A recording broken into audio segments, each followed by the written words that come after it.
ಬ್ರಹ್ಮ ಮುಹೂರ್ತದ ರಹಸ್ಯ. ಎಷ್ಟೇ ದುರದೃಷ್ಟವಂತ ಮನುಷ್ಯನಾದರೂ ಸಹ ಬೆಳಗ್ಗೆ 3ರಿಂದ 6 ಗಂಟೆಗೆ ಎದ್ದು ಬ್ರಹ್ಮ ಮುಹೂರ್ತದಲ್ಲಿ ಇದನ್ನು ಮಾಡಿದ್ರೆ, ಎಷ್ಟೇ ದುರದೃಷ್ಟವಂತನಾದರೂ ಸಹ ಬೆಳಗ್ಗೆ 3ರಿಂದ 6 ಗಂಟೆಗೆ ಎದ್ದು ಬ್ರಹ್ಮ ಮುಹೂರ್ತದಲ್ಲಿ ಈ ಕೆಲಸ ಮಾಡಿದ್ರೆ ಏನು ಬೇಕಾದರೂ ಸಿಗ್ತದೆ. ಒಮ್ಮೆ ಕಥೆಯಿದು.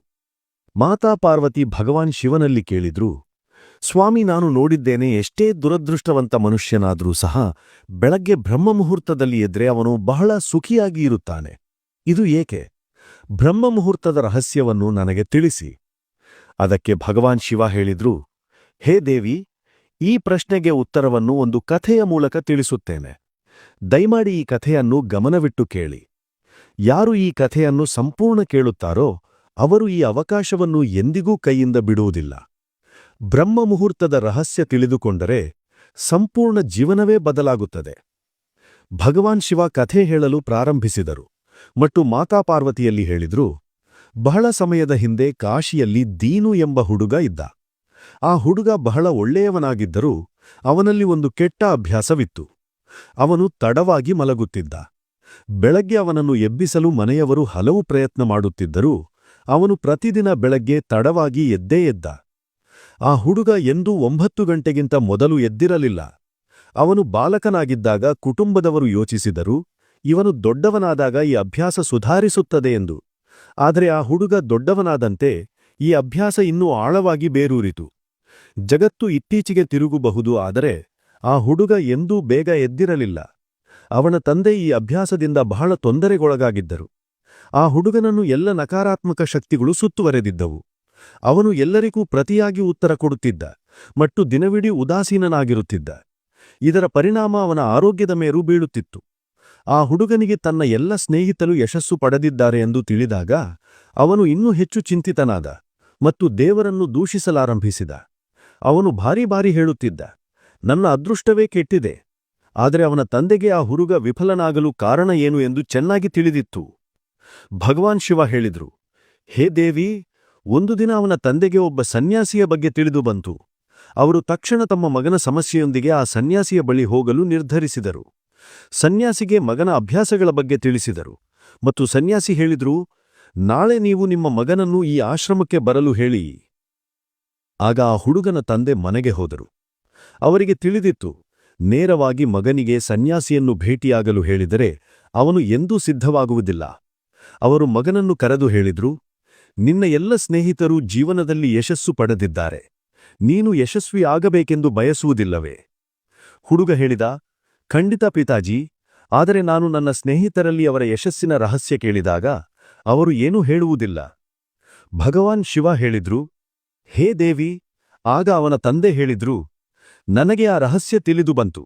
ಅವರೆಲ್ಲರೂ ಏಕೆ ಯಶಸ್ವಿಯಾಗುತ್ತಿದ್ದಾರೆ ಎಂದು. ಆಗ ಆ ಹುಡುಗ ಬಹಳ ಕುತೂಹಲದಿಂದ ಕೇಳಿದ, ಏನು ತಿಳಿದು ಬಂತು ಪಿತಾಜಿ? ದಯಮಾಡಿ ನನಗೆ ಹೇಳಿ. ಅವನ ತಂದೆ ಹೇಳಿದ್ರು, ನಾಳೆ ಬೆಳಗ್ಗೆ ನೀನು ಒಬ್ಬ ಸನ್ಯಾಸಿಯ ಆಶ್ರಮಕ್ಕೆ ಹೋಗಿ ಅವರನ್ನು ಭೇಟಿಯಾಗಬೇಕು. ನೀನು ಸಮಯಕ್ಕೆ ಅಲ್ಲಿಗೆ ತಲುಪಿದರೆ ಆ ಸನ್ಯಾಸಿ ನಿನಗೆ ಒಂದು ಮಂತ್ರ ಹೇಳುತ್ತಾರೆ. ಅದರಿಂದ ನೀನು ಯಶಸ್ವಿಯಾಗುತ್ತೀಯ. ಆದರೆ ಒಂದು ಸಮಸ್ಯೆ ಇದೆ.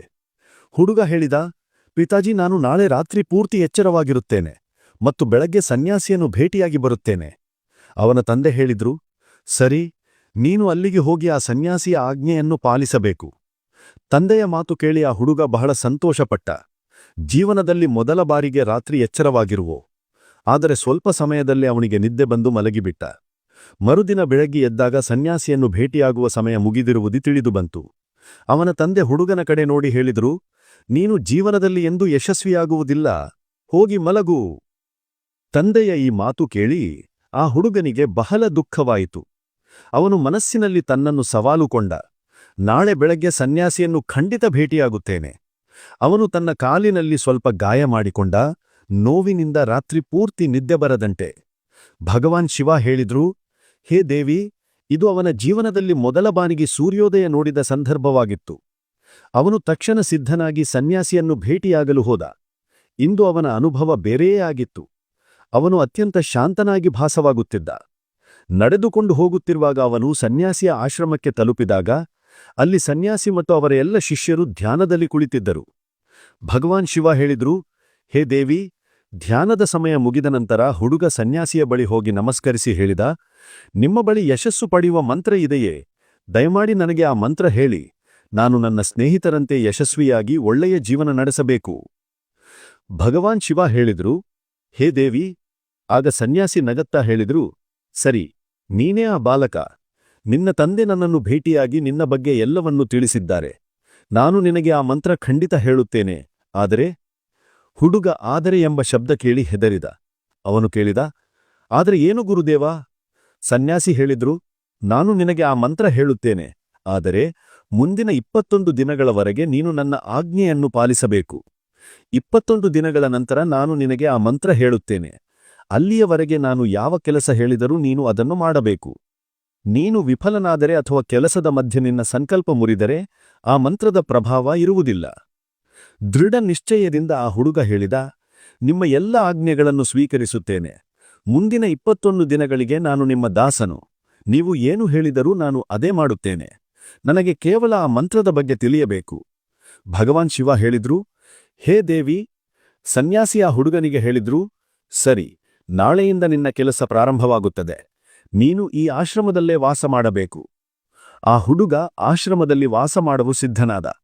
ಸನ್ಯಾಸಿ ಹೇಳಿದ್ರು, ಇಲ್ಲಿ ವಾಸ ಮಾಡುವಾಗ ನೀನು ಬ್ರಹ್ಮ ಮುಹೂರ್ತದಲ್ಲಿ ಎದ್ದು ಇತರ ಶಿಷ್ಯರಂತೆ ಧ್ಯಾನ ಮತ್ತು ತಪಸ್ಸು ಮಾಡಬೇಕು. ಜೊತೆಗೆ ಆಶ್ರಮದ ಕೆಲಸಗಳಲ್ಲಿ ಸಹಾಯ ಮಾಡಬೇಕು. ಗಮನಿಸು, ಈ ಸಂಕಲ್ಪ ಮುರಿಯಬಾರದು. ಭಗವಾನ್ ಶಿವ ಹೇಳಿದ್ರು, ಹೇ ದೇವಿ. ಈಗ ಹುಡುಗ ಸನ್ಯಾಸಿಯ ಮಾತಿಗೆ ಒಪ್ಪಿಗೆ ಸೂಚಿಸಿದ ಮತ್ತು ಮರುದಿನದಿಂದ ಅವನ ಕೆಲಸದ ದಿನ ಪ್ರಾರಂಭವಾಯಿತು. ಈ ಬಾರಿ ಅವನು ದೃಢನಿಶ್ಚಯ ಮಾಡಿದ. ಆದರೆ 1 ವಾರ ಕಳೆದ ನಂತರವೇ ಅವನ ಸಂಕಲ್ಪ ಮುರಿದು ಹೋಯಿತು ಮತ್ತು 8ನೇ ದಿನ ತಡವಾಗಿ ಮಲಗಿದ. ಅವನು ನಿದ್ರೆಯಿಂದ ಎದ್ದಾಗ ಹೇಳಿದ, ನನ್ನಿಂದ ಎಂಥ ದೊಡ್ಡ ತಪ್ಪಾಯಿತು. ಅವನು ಅಳುತ್ತಾ ಸನ್ಯಾಸಿಯ ಬಳಿ ಹೋಗಿ ಹೇಳಿದ, ಹೇ ಗುರುದೇವಾ, ನನ್ನ ಸಂಕಲ್ಪ ಮುರಿದು ಹೋಯಿತು. ಈಗ ನಾನು ಜೀವನದಲ್ಲಿ ಎಂದು ಯಶಸ್ವಿಯಾಗುವುದಿಲ್ಲ. ಸನ್ಯಾಸಿ ಅವನನ್ನು ಸಮಾಧಾನಿಸುತ್ತಾ ಹೇಳಿದ್ರು, ಮತ್ತೊಮ್ಮೆ ಪ್ರಾರಂಭಿಸು, ಮತ್ತೆ ಸಂಕಲ್ಪ ಮಾಡು. ಆಗ ಹುಡುಗ ಸನ್ಯಾಸಿಯಲ್ಲಿ ಕೇಳಿದ, ಬೆಳಗ್ಗೆ ಎದ್ದೇ ಎದ್ದು ಇಷ್ಟೊಂದು ಅಗತ್ಯವೇಕೆ? ಮತ್ತು ಇಲ್ಲಿ ಎಲ್ಲರೂ ಇಷ್ಟು ಬೇಗ ಏಕೆ ಎದ್ದೇಳುತ್ತಾರೆ? ಭಗವಾನ್ ಶಿವ ಹೇಳಿದ್ರು, ಹೇ ದೇವಿ. ಆಗ ಸನ್ಯಾಸಿ ಹುಡುಗನಿಗೆ ವಿವರಿಸುತ್ತಾ ಹೇಳಿದ್ರು, ಬೆಳಗ್ಗೆ ಎಂದರೆ ಬ್ರಹ್ಮ ಮುಹೂರ್ತದಲ್ಲಿ ಎದ್ದೇಳುವುದರ ಹಿಂದೆ ಬಹಳ ದೊಡ್ಡ ವಿಜ್ಞಾನ ಅಡಗಿದೆ. ಹುಡುಗ ಹೇಳಿದ, ದಯಮಾಡಿ ಆ ವಿಜ್ಞಾನವನ್ನು ನನಗೆ ತಿಳಿಸಿ. ಸನ್ಯಾಸಿ ಹೇಳಿದ್ರು, ರಾತ್ರಿಯನ್ನ 4 ಪ್ರಹರಗಳಲ್ಲಿ ವಿಭಾಗಿಸಲಾಗಿದೆ. ಮೊದಲನೇದು ರುದ್ರಕಾಲ, ಸಂಜೆ 6ರಿಂದ ರಾತ್ರಿ 9 ಗಂಟೆವರೆಗೆ. ಎರಡನೆಯದು ರಾಕ್ಷಸಕಾಲ, ರಾತ್ರಿ 9ರಿಂದ 12 ಗಂಟೆವರೆಗೆ. ಮೂರನೆಯದು ಗಂಧರ್ವಕಾಲ, ರಾತ್ರಿ 12ರಿಂದ ಬೆಳಗ್ಗೆ 3 ಗಂಟೆವರೆಗೆ. ಮತ್ತು ಕೊನೆಯದು ಮನೋಹರ ಕಾಲ ಎಂದು ಕರೆಯಲಾಗುತ್ತದೆ. ಈ ಸಮಯವನ್ನು ಬ್ರಹ್ಮಮುಹೂರ್ತ ಅಥವಾ ಅಮೃತ ಬೇಲ ಎಂದು ಕರೆಯುತ್ತಾರೆ. ಇದರ ಸಮಯ ಬೆಳಿಗ್ಗೆ 3ರಿಂದ 6 ಗಂಟೆವರೆಗೆ. ಈ ಸಮಯದಲ್ಲಿ ಇಡೀ ಜಗತ್ತಿನ ನಕಾರಾತ್ಮಕ ಶಕ್ತಿಗಳು ನಿಷ್ಕ್ರಿಯ ಸ್ಥಿತಿಯಲ್ಲಿರುತ್ತವೆ ಮತ್ತು ಸಕಾರಾತ್ಮಕ ಶಕ್ತಿಗಳು ಸಕ್ರಿಯವಾಗಿರುತ್ತವೆ. ಬ್ರಹ್ಮ ಎಂದರೆ ದೇವಮುಹೂರ್ತ, ಬ್ರಹ್ಮಮುಹೂರ್ತ ಎಂದರೆ ದೇವತೆಗಳ ಸಮಯ. ಭಗವಾನ್ ಶಿವ ಹೇಳಿದ್ರು, ಹೇ ದೇವಿ. ಆಗ ಆ ಹುಡುಗ ಹೇಳಿದ, ಸರಿ, ನಾನು ನಾಳೆಯಿಂದ ನನ್ನ ಸಂಕಲ್ಪವನ್ನು ಮತ್ತೆ ಪ್ರಾರಂಭಿಸುತ್ತೇನೆ. ಆದರೆ ಬ್ರಹ್ಮಮುಹೂರ್ತದಲ್ಲಿ ಎದ್ದು ಏನು ಮಾಡಬೇಕು? ಸನ್ಯಾಸಿ ಹೇಳಿದ್ರು, ಸರಿ, ನಾನು ನಿನಗೆ ಹೇಳ್ತೇನೆ ಬ್ರಹ್ಮಮುಹೂರ್ತದಲ್ಲಿ ಏನು ಮಾಡಬೇಕು ಮತ್ತು ಹೇಗೆ ಮಾಡಬೇಕು ಎಂದು. ಮೊದಲು ಎದ್ದು ಭೂಮಾತೆಯ ಮೇಲೆ ಪಾದ ಮುಟ್ಟುವ ಮೊದಲು ಭೂಮಾತೆಗೆ ನಮಸ್ಕಾರ ಮಾಡಬೇಕು ಮತ್ತು 2 ಅಂಗೈಗಳನ್ನ ನೋಡ್ಬೇಕು ಮತ್ತು ದೇವರಿಗೆ ಧನ್ಯವಾದ ಹೇಳಬೇಕು, ಇಂದು ಸೂರ್ಯೋದಯ ನೋಡುವ ಅವಕಾಶ ನೀಡಿದ್ದಕ್ಕೆ. ನಂತರ ನಿತ್ಯಕರ್ಮ ಮತ್ತು ಸ್ನಾನ ಮಾಡುವುದರಿಂದ ದೇಹದ ಶುದ್ಧತೆಯಲ್ಲದೆ ಮನಸ್ಸಿನ ಶುದ್ಧತೆಯೂ ಹೆಚ್ಚಾಗುತ್ತದೆ. ಸ್ನಾನದ ನಂತರ ಧ್ಯಾನದ ಪ್ರಕ್ರಿಯೆ. ಬ್ರಹ್ಮಮುಹೂರ್ತದಲ್ಲಿ ಧ್ಯಾನದ ಅವಧಿ 21 ದಿನಗಳವರೆಗೆ. ಈ ವಿಧಿಯನ್ನ ನೀವು ಯಾವುದೇ ಮನೋಕಾಮನೆ ಪೂರೈಸಲು ಬಯಸಿದಾಗ ಬಳಸಲಾಗುತ್ತದೆ. ಈ ಸಮಯದಲ್ಲಿ ವ್ಯಕ್ತಿ ತನ್ನ ಆಜ್ಞಾಚಕ್ರವನ್ನು ಸಕ್ರಿಯಗೊಳಿಸಲು ಕೆಲಸ ಮಾಡುತ್ತಾನೆ. ಭಗವಾನ್ ಶಿವ ಹೇಳಿದ್ರು, ಹೇ ದೇವಿ. ಮುಂದೆ ಆ ಸನ್ಯಾಸಿ ಹೇಳಿದ್ರು, ಆಜ್ಞಾಚಕ್ರ 2 ಹುಬ್ಬುಗಳ ನಡುವೆ ಇರುತ್ತದೆ. ಇದನ್ನು ಸಂಕಲ್ಪದ ಸ್ಥಳವೆಂದು ಕರೆಯಲಾಗುತ್ತದೆ. ಈ ಚಕ್ರದ ಮೇಲೆ ಧ್ಯಾನ ಮಾಡಿ ಮತ್ತು ನಿಮ್ಮ ಮನೋಕಾಮನೆಯನ್ನು ಬಾರಿ ಬಾರಿ ಪುನರಾವರ್ತಿಸಿದರೆ ಕೇವಲ 21 ದಿನಗಳಲ್ಲೇ ಆ ಮನೋಕಾಮನೆ ಪೂರೈಸುತ್ತದೆ. ನಿಮ್ಮ ಮನದಲ್ಲಿ ಯಾವುದೇ ಅಪೂರ್ಣ ಮನೋಕಾಮನೆ ಇದ್ದರೆ ಮತ್ತು ಅದನ್ನು ಪೂರೈಸಲು ಬಯಸಿದರೆ ಮೊದಲು ಆ ಮನೋಕಾಮನೆಯ ಸ್ಪಷ್ಟೀಕರಣ ಮಾಡಿಕೊಳ್ಳಿ. ನಿಮಗೆ ಏನು ಬೇಕು ಎಂಬ ನಿರ್ಧಾರ ಖಂಡಿತ ಮಾಡಿಕೊಳ್ಳಿ. ನಂತರ ಧ್ಯಾನದ ವಿಧಿಯನ್ನು ಪ್ರಾರಂಭಿಸಿ. ಬ್ರಹ್ಮಮುಹೂರ್ತದಲ್ಲಿ ಸ್ನಾನದ ನಂತರ ಗಾಳಿ ಪ್ರವೇಶಿಸುವ ಒಂದು ಸ್ಥಳ ಆಯ್ಕೆ ಮಾಡಿ ಧ್ಯಾನದಲ್ಲಿ ಶುದ್ಧ ಪ್ರಾಣವಾಯು ಅಗತ್ಯ. ಧ್ಯಾನದ ಮುದ್ರೆಯಲ್ಲಿ ಬೆನ್ನುಹುರಿ ನೇರವಾಗಿರಬೇಕು, ಕತ್ತು ಕೂಡ ನೇರವಾಗಿರಬೇಕು. ಸುಖಾಸನದ ಸ್ಥಿತಿಯಲ್ಲಿ ಎರಡೂ ಕೈಗಳನ್ನು ಮೊಣಕಾಲುಗಳ ಮೇಲೆ ಇರಿಸಿ ಕಣ್ಣುಗಳನ್ನು ಮುಚ್ಚಿ ಕುಳಿತುಕೊಳ್ಳಿ. ಕೈಗಳ ಮುಷ್ಟಿಯನ್ನು ಮುಚ್ಚಿ 2-3 ನಿಮಿಷಗಳವರೆಗೆ ಸಂಪೂರ್ಣ ಶಾಂತವಾಗಿರಿ. ನಿಮ್ಮ ದೇಹ ಸ್ಥಿರವಾದಾಗ ಮತ್ತು ಉಸಿರು ಶಾಂತವಾದಾಗ ನಂತರ ನಿಮ್ಮ ಎಲ್ಲಾ ಗಮನವನ್ನು ಆಜ್ಞಾಚಕ್ರದ ಮೇಲೆ ಕೇಂದ್ರೀಕರಿಸಿ. ಈ ಸಮಯದಲ್ಲಿ ಉದ್ದನೆಯ ಆಳವಾದ ಉಸಿರು ತೆಗೆದುಕೊಳ್ಳಿ ಮತ್ತು ಉಸಿರನ್ನು ಹಿಡಿದುಕೊಳ್ಳಿ.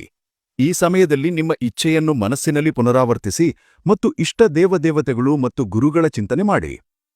ಭಗವಾನ್ ಶಿವ ಹೇಳಿದ್ರು, ಹೇ ದೇವಿ, ಆ ಸನ್ಯಾಸಿ ಹೇಳಿದ್ರು, ಉಸಿರು ಹಿಡಿದಿಟ್ಟುಕೊಳ್ಳಲು ಕಷ್ಟವಾದಾಗ ನಿಧಾನವಾಗಿ ಉಸಿರನ್ನು ಹೊರಗೆ ಬಿಡಿ. ಮೂಗಿನಿಂದ ಉಸಿರು ತುಂಬಿ ಬಾಯಿಯಿಂದ ಹೊರಗೆ ಬಿಡಿ. ಈ ಪ್ರಕ್ರಿಯೆಯನ್ನ ಪ್ರತಿದಿನ 3-4 ಬಾರಿ ಪುನರಾವರ್ತಿಸಿ. ಇದನ್ನು ಪ್ರತಿದಿನ ಮಾಡುವುದರಿಂದ ನಿಮ್ಮ ಮನೋಕಾಮನೆ ಅವಚೇತನ ಮನಸ್ಸಿಗೆ ಖಂಡಿತ ತಲುಪುತ್ತದೆ ಮತ್ತು ಇಚ್ಛೆ ಪೂರ್ತಿ ಶೀಘ್ರವಾಗುತ್ತದೆ. ಆಜ್ಞಾಚಕ್ರ ಸಕ್ರಿಯವಾಗುತ್ತದೆ ಮತ್ತು ನಮ್ಮ ಆಜ್ಞೆಯನ್ನು ಪೂರೈಸುತ್ತದೆ. ಉಸಿರು ಹಿಡಿದಿಟ್ಟುಕೊಳ್ಳುವ ಸಮಯದಲ್ಲಿ ದೇಹದಲ್ಲಿ ತುರ್ತು ಸ್ಥಿತಿ ಉಂಟಾಗುತ್ತದೆ. ಅದರಿಂದ ನೀವು ಅನಾವಶ್ಯಕ ವಿಷಯಗಳನ್ನು ಯೋಚಿಸುವುದು ಮತ್ತು ಆಲೋಚಿಸುವುದನ್ನು ತಪ್ಪಿಸುತ್ತೀರಿ. ಬ್ರಹ್ಮಮುಹೂರ್ತದ ಸಮಯದಲ್ಲಿ ದೇವರ ವಿಶೇಷ ಕೃಪೆ ಇರುತ್ತದೆ ಮತ್ತು ಯಾವುದೇ ವ್ಯಕ್ತಿ ತನ್ನ ಮನೋಕಾಮನೆಯನ್ನು ಈ ಸಮಯದಲ್ಲಿ ಪುನರಾವರ್ತಿಸಿದರೆ ಅವನ ಇಚ್ಛೆ ಶೀಘ್ರ ಪೂರೈಸುತ್ತದೆ. ಭಗವಾನ್ ಶಿವ ಹೇಳಿದ್ರು, ಹೇ ದೇವಿ, ಈ ರೀತಿ ಸನ್ಯಾಸಿ ಆ ಹುಡುಗನಿಗೆ ಬ್ರಹ್ಮಮುಹೂರ್ತದ ಮಹತ್ವ ತಿಳಿಸಿದ್ರು. ಮುಂದಿನ 21 ದಿನಗಳವರೆಗೆ ಆ ಹುಡುಗ ಬಹಳ ಶ್ರದ್ಧೆಯಿಂದ ಈ ಪ್ರಕ್ರಿಯೆಯನ್ನು ಅನುಸರಿಸಿದ. ಈಗ ಅವನು ಬಹಳ ಅನುಶಾಸಿತ ಮತ್ತು ಶಾಂತ ಸ್ವಭಾವದವನಾಗಿದ್ದ. ಆ ಹುಡುಗ ತನ್ನ ಸಂಕಲ್ಪವನ್ನು ಪೂರೈಸಿದ ತಕ್ಷಣ ಅವನು ಬಹಳ ಸಂತೋಷದಿಂದ ಸನ್ಯಾಸಿಯ ಬಳಿ ಹೋಗಿ ಹೇಳಿದ, ಹೇ ಗುರುದೇವ, ನಾನು 21 ದಿನಗಳ ಸಂಕಲ್ಪವನ್ನು ಪೂರೈಸಿದ್ದೇನೆ. ಈಗ ದಯಮಾಡಿ ಯಶಸ್ಸು ಪಡೆಯುವ ಮಂತ್ರವನ್ನು ಹೇಳಿ. ಆಗ ಸನ್ಯಾಸಿ ನಗಿತಾ ಹೇಳಿದ್ರು, ಕಳೆದ 21 ದಿನಗಳಿಂದ ನೀನು ಮಾಡುತ್ತಿರುವ ಅಭ್ಯಾಸವೇ ನಿನ್ನ ಯಶಸ್ಸಿನ ಮಂತ್ರ. ಯಾರು ಬ್ರಹ್ಮ ಮುಹೂರ್ತದಲ್ಲಿ ಎದ್ದು ಧ್ಯಾನ ಪ್ರಕ್ರಿಯೆಯನ್ನು ಸರಿಯಾಗಿ ಮಾಡುತ್ತಾರೋ ಅವರು ಜೀವನದಲ್ಲಿ ಎಂದೂ ವಿಫಲರಾಗುವುದಿಲ್ಲ. ನಿನಗೆ ಬ್ರಹ್ಮ ಮುಹೂರ್ತದ ರಹಸ್ಯ ತಿಳಿದುಬಂತು. ಈಗ ಇದನ್ನು ಜೀವನ ಪರ್ಯಂತ ಮಾಡು. ನಿನಗೆ ಜೀವನದ ಗುರಿ ಮತ್ತು ಯಶಸ್ಸು ಎರಡೂ ದೊರಕುತ್ತವೆ. ಆ ಹುಡುಗ ಸನ್ಯಾಸಿಗೆ ಧನ್ಯವಾದ ಹೇಳಿದ ಮತ್ತು ಬ್ರಹ್ಮ ಮುಹೂರ್ತದ ನಿಯಮಗಳನ್ನು ಜೀವನ ಪರ್ಯಂತ ಪಾಲಿಸುವ ಭರವಸೆ ಕೊಟ್ಟ. ಭಗವಾನ್ ಶಿವ ಹೇಳಿದ್ರು, ಹೇ ದೇವಿ, ಈಗ ನಿನಗೆ ಬ್ರಹ್ಮ ಮುಹೂರ್ತದಲ್ಲಿ ಏನಾಗುತ್ತದೆ ಎಂದು ತಿಳಿದಿರಬೇಕು. ಆಗ ಮಾತಾ ಪಾರ್ವತಿ ಹೇಳಿದ್ರು, ಹೇ ಸ್ವಾಮಿ, ಈಗ ನನಗೆ ಬ್ರಹ್ಮ ಮುಹೂರ್ತದ ಸಂಪೂರ್ಣ ಜ್ಞಾನ ದೊರೆತಿದೆ. ಇಷ್ಟು ಹೇಳಿ ಮಾತಾ ಪಾರ್ವತಿ ಭಗವಾನ್ ಶಿವನಿಗೆ ನಮಸ್ಕರಿಸಿದರು. ವಿಡಿಯೋ ಇಷ್ಟ ಆದ್ರೆ ವಿಡಿಯೋಗೆ ಲೈಕ್ ಮಾಡಿ ಮತ್ತು ಆರಾಧ್ಯ ಮೋಟಿವೇಶನ್ ಚಾನೆಲ್ಗೆ ಸಬ್ಸ್ಕ್ರೈಬ್ ಮಾಡಿ ಮತ್ತು ನಿಮ್ಮ ಸ್ನೇಹಿತರೊಂದಿಗೆ ಶೇರ್ ಮಾಡಿ. ಧನ್ಯವಾದಗಳು.